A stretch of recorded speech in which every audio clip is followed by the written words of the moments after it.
ನಮಸ್ಕಾರ ಸ್ನೇಹಿತರೆ. ಹೆಂಡತಿಯಿಂದಲೇ ಗಂಡನ ಕೊಲೆ ಈ ವಿಷಯದ ಬಗ್ಗೆ ಕೇಳಿದ್ರೆ ನೀವೇ ಶಾಕ್ ಆಗ್ತೀರಾ. ಸಂಪೂರ್ಣ ಮಾಹಿತಿಯನ್ನು ನೀಡ್ತೀನಿ. ನಾನು ನಿಮ್ಮ ಪ್ರೀತಿಯ ಮಂಜುಳಾ. ಅದಕ್ಕಿಂತ ಮುಂಚೆ ನೀವಿನ್ನು ನಮ್ಮ ಕರ್ನಾಟಕ ಕನ್ನಡ ಯೂಟ್ಯೂಬ್ ಚಾನಲ್ಗೆ ಸಬ್ಸ್ಕ್ರೈಬ್ ಆಗಿಲ್ಲ ಅಂದರೆ ಸಬ್ಸ್ಕ್ರೈಬ್ ಆಗಿ, ಹಾಗೆ ಈ ವಿಡಿಯೋ ಬಗ್ಗೆ ನಿಮ್ಮ ಅನಿಸಿಕೆಗಳನ್ನ ಕಮೆಂಟ್ ಮೂಲಕ ನಮಗೆ ತಿಳಿಸಿ ಅಂತ ಕೇಳ್ಕೊತಾ ಇದ್ದೀನಿ. ಸ್ನೇಹಿತರೆ, ಅಮಿತ್ ಅನ್ನೋರು ಮೂಲತಃ ಬೀದರ್ನ ವಿಳಸಾಪುರ ಗ್ರಾಮದಲ್ಲಿ ಇರ್ತಾರೆ. ಇವರು ಕೆಲಸದ ವಿಷಯವಾಗಿ ಮೈಸೂರಲ್ಲಿ ಇರ್ತಾರೆ. ಇವರಿಗೆ ಮದುವೆ ಸಹ ಆಗಿರುತ್ತೆ. ಈಕೆಯ ಹೆಸರು ಚೈತ್ರ. ಅಮಿತ್ ಮತ್ತು ಚೈತ್ರನ ಮದುವೆಯಾಗಿ 10 ವರ್ಷ ಆಗಿರುತ್ತೆ. ಹಾಗೆ ಇವರಿಬ್ಬರು ದಂಪತಿಗಳಿಗೆ ಮುದ್ದಾಗಿರುವಂತಹ 6 ವರ್ಷದ ಗಂಡು ಮಗು ಸಹ ಇರುತ್ತೆ. ಇವರಿಬ್ಬರು ಜೀವನ ತುಂಬ ಚೆನ್ನಾಗಿ ನಡೀತಾ ಇರುತ್ತೆ. ಆದರೆ ಚೈತ್ರಳಿಗೆ ಒಂದು ಆಸೆ ಇರುತ್ತೆ. ಅಂದರೆ ಮನುಷ್ಯನಿಗೆ ಅತಿ ಆಸೆ ಇರುತ್ತೆ. ಆದರೆ ಈಗ ಅತಿ ಆಸೆ ತುಂಬ ಇತ್ತು ಚೈತ್ರಳಿಗೆ. ಒಡವೆ, ಕಾರು, ಬೈಕು, ಆಡಂಬರದ ಜೀವನವನ್ನು ನಾವು ಸಾಗಿಸ್ಬೇಕು ಅನ್ನೋದು ಈ ಚೈತ್ರಳ ಮನಸ್ಥಿತಿ. ಆದರೆ ಅಮಿತ್ ಅನ್ನೋರು ಜೀವನ ಮಾಡೋದಕ್ಕೆ ಸಾಕು ನಮಗಿಷ್ಟ ಅನ್ನೋ ಒಂದು ಮನಸ್ಥಿತಿ ಇರೋಂಥವ್ರು ಅಮಿತ್ ಅವರು. ಆದರೂ ಪರವಾಗಿಲ್ಲ, ನನ್ನ ಕೈಲಿ ಆದಷ್ಟು ನನ್ನ ಹೆಂಡತಿಗೆ ಏನು ಬೇಕು ಏನು ಬೇಡ ಎಲ್ಲ ಕೊಡ್ಸೋಣ ಅಂತ ಹೇಳ್ಬಿಟ್ಟು ಅವ್ರು ಏನು ಕೇಳಿದ್ರು ಕೊಡಿಸ್ತಾ ಇದ್ರು. ನಂಗಂತ ದೊಡ್ಡ ದೊಡ್ಡ ವಿಷಯಗಳನ್ನ, ಅದು ದೊಡ್ಡ ದೊಡ್ಡ ಆಸೆ ಕನಸುಗಳನ್ನ ಈಡೇರಿಸ್ತಾ ಇರಲಿಲ್ಲ. ಅವ್ರ ಕೈಲಿ ಎಷ್ಟಾಗುತ್ತೋ ಅಷ್ಟು ಕನಸುಗಳನ್ನ ಈಡೇರಿಸ್ತಾ ಇದ್ರು. ಇದ್ರ ನಡುವೆ ಇವರು ಕರ್ನಾಟಕ ಕನ್ನಡ ಸಂಘಟನೆಗಳ ಬಗ್ಗೆ ಭಾಗವಹಿಸ್ತಾ ಇರ್ತಾರೆ. ಯಾರು? ಈ ಅಮಿತ್ ಅನ್ನೋರು. ಚೆನ್ನಾಗಿ ಜೀವನ ಇವ್ರ ಸಂಸಾರ ನಡೀತಾ ಇರುತ್ತೆ. ಇದ್ರ ಮಧ್ಯೆ 2019ರಲ್ಲಿ ಲಾಕ್ಡೌನ್ ಆಗುತ್ತೆ ಕೊರೋನಾದಿಂದ. ಈ ಕೊರೋನಾದಿಂದ ಲಾಕ್ಡೌನ್ ಆದಾಗ ಇವ್ರು ಸ್ವಲ್ಪ ಹಣಕಾಸಿನ ವ್ಯವಸ್ಥೆ ಸ್ವಲ್ಪ ಇದಾಗುತ್ತೆ. ಅಂದರೆ ಅವ್ರಿಗೆ ಸಮಸ್ಯೆ ಶುರುವಾಗುತ್ತೆ, ಹಣಕಾಸಿನ ಸಮಸ್ಯೆ ಶುರುವಾಗುತ್ತೆ. ಆದರೆ ಅಮಿತ್ ಅವ್ರಿಗೆ ಚಿಕ್ಕಂದಿಂದ ಒಂದು ಆಸೆ ಇರುತ್ತೆ, ನಾನು ಕೃಷಿ ಮಾಡಬೇಕು ಅಂತ. ಅದಾಗಿರಲ್ಲ. ಇವ್ರು ಮೈಸೂರಲ್ಲಿ ಕೆಲಸದಲ್ಲಿರೋದ್ರಿಂದ ಊರಿಗೆ ಹೋಗಿ ಕೃಷಿ ಮಾಡೋಕ್ಕಾಗ್ತಾ ಇರಲ್ಲ. ಆದರೆ ಈ ಕೊರೋನಾ ಲಾಕ್ಡೌನ್ ಆಗಿದ್ದರಿಂದ ಇವ್ರಿಗೆ ಹೋಗ್ಬೇಕಾಗಿರುತ್ತೆ ಊರಿಗೆ. ಬಿಜಾಪುರದ ವಿಳಸಾಪುರಕ್ಕೆ ಹೋಗಿ ಕೃಷಿಯನ್ನು ಸ್ಟಾರ್ಟ್ ಮಾಡೋಣ ಅನ್ನೋ ಇವ್ರ ಮನಸ್ಸಿಂದ ಹೋಗ್ತಾರೆ. ಊರಿಗೆ ಹೋಗಿ ಸ್ಟಾರ್ಟ್ ಮಾಡ್ತಾರೆ. ಅದೇ ಕೃಷಿ ಬಗ್ಗೆ ಇವ್ರಿಗೇನು ಗೊತ್ತೇ ಇರಲ್ಲ. ಯಾವ ಥರ ಕೃಷಿ ಮಾಡಬೇಕು ಏನು ಅನ್ನೋದು ಗೊತ್ತಿರಲ್ಲ. ಆದರೆ ಅಲ್ಲೇ ಇದ್ದಂತಹ ಒಬ್ಬ ರವಿ ಪಾಟೀಲ್ ಅನ್ನೋರು ತುಂಬ ಚೆನ್ನಾಗಿ ಕೃಷಿನ ನಡೆಸ್ತಾ ಇರ್ತಾರೆ. ಅಲ್ಲಿಗೆ ಬರೋರು ಹೋಗೋರು ಎಲ್ಲರೂ ಜಾಸ್ತಿ ಜನ ಬರ್ತಾ ಇರ್ತಾರೆ. ಕೃಷಿ ಮಾಡೋದನ್ನ ನೋಡ್ತಾ ಇರ್ತಾರೆ. ಅದಾಗಿ ಇವರು ಅಮಿತ್ ಅವರು ನೋಡ್ತಾ ಇರ್ತಾರೆ, ಇವ್ರು ತುಂಬ ಚೆನ್ನಾಗಿ ಕೃಷಿ ಮಾಡ್ತಾ ಇದ್ದಾರೆ, ಇವ್ರ ಜೊತೆ ನಾನು ಸಲಹೆಗಳನ್ನ ತಗೋಬೋದು ಅಂತ ಅಮಿತ್ ಅವ್ರಿಗೆ ಅನಿಸುತ್ತೆ. ಈ ರವಿ ಪಾಟೀಲ್ ಜೊತೆ ಸೇರಿಕೊಂಡು, ಸರ್ ನನಗೂ ಸ್ವಲ್ಪ ಕೃಷಿ ಬಗ್ಗೆ ಹೇಳ್ಕೊಡಿ ಅಂದರೆ ತಿಳಿಸ್ಕೊಡಿ ನನಗೆ ಅಂತ ಕೇಳಿದಾಗ ರವಿ ಪಾಟೀಲ್ ಅವರು ತಿಳಿಸ್ಕೊಡ್ತಾ ಇರ್ತಾರೆ, ಈ ಥರ ಮಾಡಿದ್ರೆ ಕೃಷಿ ಚೆನ್ನಾಗಿ ಬರುತ್ತೆ, ಕೃಷಿನ ಈ ಥರ ಮಾಡಬೇಕು ಅನ್ನೋದ್ರ ಬಗ್ಗೆ ತುಂಬ ಚೆನ್ನಾಗಿ ಅಮಿತ್ ಅವ್ರಿಗೆ ತಿಳಿಸ್ಕೊಡ್ತಾ ಇರ್ತಾರೆ. ಇದ್ರ ನಡುವೆ ಅವರಿಬ್ಬರ ಮಧ್ಯೆ ತುಂಬ ಒಳ್ಳೆಯ ಸ್ನೇಹ ಬಾಂಧವ್ಯ ಶುರುವಾಗುತ್ತೆ. ಆದರೆ ಇವರು ಅಮಿತ್ ಅನ್ನೋರ ಹೆಂಡತಿ ಕೂಡ ಅಲ್ಲ ಮೈಸೂರಿಂದ ಊರಿಂದ ಮೈಸೂರಿಗೆ ಓಡಾಡ್ತಾ ಇರ್ತಾರೆ. ಆಗಾಗ ಬಂದು ಹೋಗೋದು ಮಾಡ್ತಾ ಇರ್ತಾರೆ. ಆದರೆ ಇವರಿಬ್ಬರು ಪರಿಚಯ ಇರೋದಿಲ್ಲ.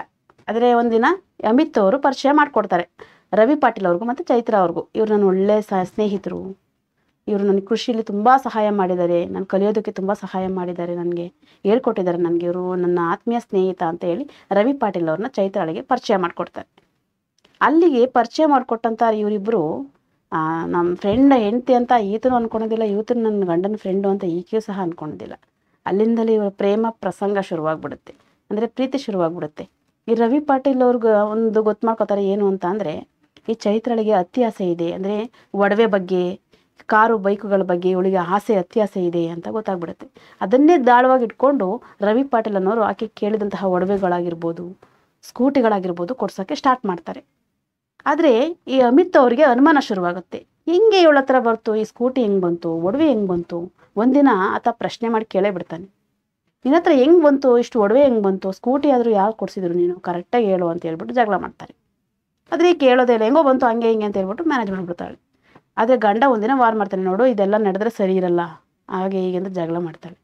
ಮಾಡಿ ಆದಮೇಲೆ ಆಕೆ ರವಿ ಪಾಟೀಲ್ ಅವ್ರಿಗೆ ಫೋನ್ ಮಾಡ್ತಾಳೆ, ನಮ್ಮ ಮನೆಯವ್ರಿಗೆ ಗೊತ್ತಾಗ್ಬಿಟ್ಟಿದೆ, ಆದರೆ ನೀವೇ ಅನ್ನೋದು ಗೊತ್ತಾಗಿಲ್ಲ, ನೀವೇ ಅಂತ ಗೊತ್ತಾದರೆ ನಿಮ್ಮ ಸ್ನೇಹನೂ ಹಾಳಾಗುತ್ತೆ, ಈ ಕಡೆ ನನ್ನನ್ನು ಏನು ಮಾಡ್ತಾರೆ ಅನ್ನೋದು ಸಹ ನನಗೆ ಗೊತ್ತಿಲ್ಲ, ನಾವೀಗೇನಾದರೂ ಮಾಡಬೇಕು ಅಂತ ರವಿ ಪಾಟೀಲ್ ಅವ್ರಿಗೆ ಹೇಳ್ತಾಳೆ. ಆಗ ರವಿ ಪಾಟೀಲ್ ಅವರು ಚೈತ್ರಳಿಗೆ ಹೇಳ್ತಾರೆ ಏನಂತ ಅಂತಂದರೆ, ನಿಮ್ಮ ಗಂಡನ್ನು ಸಾಯಿಸ್ಬಿಡೋಣ, ಆಮೇಲೆ ನಾವಿಬ್ಬರು ಸುಖವಾಗಿರ್ಬೋದು ಅಂತ ಚೈತ್ರಳಿಗೆ ಹೇಳ್ತಾರೆ. ಅದಾದಮೇಲೆ ಇವಳು ಸಹ ಹೆಂಡತಿ ಒಪ್ಕೊಂಡೇ ಬಿಡ್ತಾಳೆ, ಸರಿ ಆಯಿತು ಅಂತ. ಆಮೇಲೆ ರವಿ ಪಾಟೀಲ್ ಅವರು ನವೆಂಬರ್ 5ನೇ ತಾರೀಕು ಅಮಿತ್ ಅವ್ರ ಮೇಲೆ ರೌಡಿಗಳನ್ನ ಬಿಟ್ಟು ಅಟ್ಯಾಕ್ ಮಾಡಿಸ್ತಾರೆ. ಆದರೆ ಅದೃಷ್ಟವಶ ಅನಿಸುತ್ತೆ, ಅವರು ಅವತ್ತು ಬಚಾವಾಗ್ಬಿಡ್ತಾರೆ. ಅವತ್ತು ಆಗಲ್ಲ, ತುಂಬ ಜನಗಳಿರೋ ಕಾರಣ ಅವರು ಬಚಾವಾಗ್ಬಿಡ್ತಾರೆ. ಬೈಕಲ್ಲಿ ಹೋಗುವಾಗ ಮತ್ತು ಹಿಂದೆಯಿಂದ ಎಷ್ಟೇ ಜನ ಬಂದರೂ ಸಹ ಆತನನ್ನು ಏನೂ ಮಾಡೋಕ್ಕಾಗಲ್ಲ. ಅವತ್ತಿನ ದಿನ ಅಂದರೆ ನವೆಂಬರ್ 5ನೇ ತಾರೀಕು ಅವರು ಬಚಾವಾಗ್ತಾರೆ. ತಿರ್ಗಾ ಮತ್ತೆ ಆತ ಬಿಡೋದಿಲ್ಲ, ಯಾರು ರವಿ ಪಾಟೀಲ್ ಅನ್ನೋರು ಬಿಡಲ್ಲ. ಏನಾದರೂ ಮಾಡಿ ಸಾಯಿಸಲೇಬೇಕು, ಇಲ್ಲಾಂದ್ರೆ ಅವ್ರ ಸಂಬಂಧ ಉಳಿಯೋಲ್ವಲ್ಲ. ಅದಕ್ಕೋಸ್ಕರ ಮತ್ತೆ ನವಂಬರ್ 11ನೇ ತಾರೀಕು ಆತನ ಮೇಲೆ ರೌಡಿಗಳನ್ನ ಬಿಟ್ಟು ಅಟ್ಯಾಕ್ ಮಾಡಿಸ್ತಾರೆ.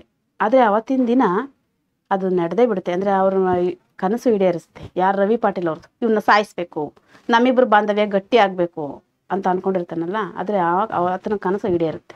ಅಂದರೆ ಅವರು ಸುಮಾರು ಜನ ರೌಡಿಗಳನ್ನ ಬಿಟ್ಟು ಹಲ್ಲೆಯನ್ನು ಮಾಡ್ತಾರೆ. ಹೇಗೆ ಅಂತ ಹೇಳಿದ್ರೆ, ಒಂದು ಕಬ್ಬಿಣದ ತುಂಡಿಂದ ಅಮಿತ್ ಅವ್ರ ತಲೆಗೆ ಹೊಡೆದು ಮತ್ತು ಆತನ ಚಾಕುವಿನ ಚುಚ್ಚಿ ಆತನ ಅಲ್ಲೇ ಮಲಗಿಸಿ ಆತನ ಬೈಕನ್ನು ಆತನ ಮೇಲೆ ಮಲಗಿಸಿ ಆಕ್ಸಿಡೆಂಟ್ ಆಗಿರೋದು ಇದು ಅಂತ ಅಂದ್ಕೊಳ್ಳೋದಕ್ಕೋಸ್ಕರ ಆ ಥರ ಪ್ಲಾನ್ ಮಾಡಿ ಅವನನ್ನು ಕೊಂದು ಹೋಗ್ತಾರೆ ಅಲ್ಲಿಂದ ರೌಡಿಗಳು. ಆದರೆ ವಿಧಿ ನೋಡಿ ಹೆಂಗೆ ಅಂತ, ಆ ಪಾಪಿ ಹೆಂಡ್ತಿನೇ ಹೋಗಿ ಪೊಲೀಸ್ ಸ್ಟೇಷನ್ ಕಂಪ್ಲೇಂಟ್ ಕೊಟ್ಟಾಳೆ, ನನ್ನ ಗಂಡನ ಈ ಥರ ಕೊಲೆ ಆಗಿದೆ, ಏನೋ ಆಗಿದೆ ನೋಡಿ ಅಂತ ಹೇಳ್ಬಿಟ್ಟು ಕಂಪ್ಲೇಂಟ್ ಕೊಡ್ತಾಳೆ ತಾಯಿ. ಯಾರು ಆಕೆ ಹೆಂಡ್ತಿ ಚೈತ್ರ ಅನ್ನೋಳು. ಆಗ ಕಂಪ್ಲೇಂಟ್ ಕೊಟ್ಮೇಲೆ ಪೊಲೀಸ್ನವ್ರು ವಿಚಾರಣೆಯನ್ನು ಸ್ಟಾರ್ಟ್ ಮಾಡ್ತಾರೆ, ಏನೋ ಆಗಿದೆ. ಆದರೆ ಅವ್ರಿಗೆ ಗೊತ್ತಿರುತ್ತೆ ಇಲ್ಲಿ ಏನೋ ಆಗಿದೆ ಏನು, ಆದರೆ ಒಂದು ಸುಳಿವು ಸಹ ಸಿಗ್ತಾ ಇರಲ್ಲ. ಆದರೆ ಪೊಲೀಸ್ನವ್ರು ಬಿಡೋದೇ ಇಲ್ಲ. ಆ ಕೇಸನ್ನು ವಿಚಾರಣೆಯನ್ನು ಮಾಡ್ತಾ CC ಕ್ಯಾಮ್ರಾಗಳ ಮುಖಾಂತರ ಹೋಗ್ತಾರೆ. ಆತ ಎಲ್ಲೆಲ್ಲಿ ಅಮಿತ್ ಅವ್ರು ಎಲ್ಲೆಲ್ಲಿ ಓಡಾಡಿದ್ರು, ಕೊನೆಯದಾಗಿ ಏನು ಮಾಡಿದ್ರು ಅನ್ನೋದ್ರ ಬಗ್ಗೆ ಹುಡುಕ್ತಾ ಹೋಗ್ತಾರೆ. ಹಾಗೆ ಅಲ್ಲಿದ್ದಂತಹ ಒಂದು CC ಕ್ಯಾಮ್ರಾ, ಅಂಗಡಿ CC ಕ್ಯಾಮ್ರಾ ಸಿಗುತ್ತೆ. ಅಲ್ಲಿ ಹೋಗಿ ವಿಚಾರಣೆ ಮಾಡ್ತಾರೆ. ಈತ ನಿನಗೆ ಏನಾಗಬೇಕು ಅಂತ ಅಂಗಡಿ ಮಾಲೀಕನ ವಿಚಾರಿಸ್ತಾರೆ. ಇಲ್ಲಿರುವಂಥವ್ರು ಏನಾಗಬೇಕು, ಅಲ್ಲಿ ಹೋಗ್ತಾ ಇರೋಂಥ ಏನಾದ್ರು ಆಯ್ತು, ನಿಮ್ಗೆ ನೆನಪಿದ್ಯಾ ಏನಾದರೂ ಹೇಳಿ ಅಂತ. ಇಲ್ಲ ಸರ್, ಅವತ್ತು ತುಂಬ ಜನ ಹುಡುಗರುಗಳು ಬಂದಿದ್ದರು, ಸಿಗರೇಟ್ ತಗೊಂಡ್ರು ನಮ್ಮ ಅಂಗಡಿಯಲ್ಲಿ. ಸಿಗರೇಟ್ ತಗೊಂಡು 500 ರೂಪಾಯಿ ದುಡ್ಡು ಕೊಟ್ಟರು ಸರ್ ನಮಗೆ. ಆದರೆ ಅವರು ಚೇಂಜ್ ಇಸ್ಕೊಳ್ಳಲಿಲ್ಲ. ಹಂಗೆ ಬಂದರು ಟೈಮ್ ಆಯಿತು, ಬೇಗ ಬೇಗ ಬೇಗ ಅಂತ ಹೇಳ್ಬಿಟ್ಟು ಬೇಗ ಹೋಗೇ ಬಿಟ್ರು. ಆದರೆ ಮತ್ತೆ ಇವ್ರು ವಾಪಸ್ ಬರ್ಬೋದು ಅನ್ನೋ ಕಾರಣಕ್ಕೋಸ್ಕರ ಆ ಗಾಡಿ ನಂಬರ್ನ ನಾನು ಬರೆದಿಟ್ಕೊಂಡಿದ್ದೀನಿ ಅಂತ ಅಂಗಡಿ ಮಾಲೀಕ ಹೇಳ್ತಾನೆ. ಆಗ ಅವ್ರಿಗೆ ಅನುಮಾನ ಶುರುವಾಗುತ್ತೆ, ಇಲ್ಲೇನೋ ಆಗಿದೆ ಅಂತ. ಆ ಗಾಡಿ ನಂಬರ್ ತೊಗೊಂಡು ಅವರು ಆ ಗಾಡಿ ಇರುವಂತಹ ಮಾಲೀಕನಿಗೆ ಫೋನ್ ಮಾಡ್ತಾರೆ. ಏನಾಯಿತು ಹೇಳು ಅಂತ ವಿಚಾರಣೆ ಮಾಡಿದಾಗ ಆ ವ್ಯಕ್ತಿ ಬಾಯಿ ಬಿಡೋ ಹೆಸರು ರವಿ ಪಾಟೀಲ್ ಅನ್ನೋ ಹೆಸರನ್ನ ಬಾಯಿ ಬಿಡ್ತಾನೆ. ಆಗ ಗೊತ್ತಾಗುತ್ತೆ ಇದ್ರ ಹಿಂದಿನ ಮೂಲ ಬಂದ್ಬಿಟ್ಟು ಆತನ ಹೆಂಡ್ತಿನೇ ಅಂತ.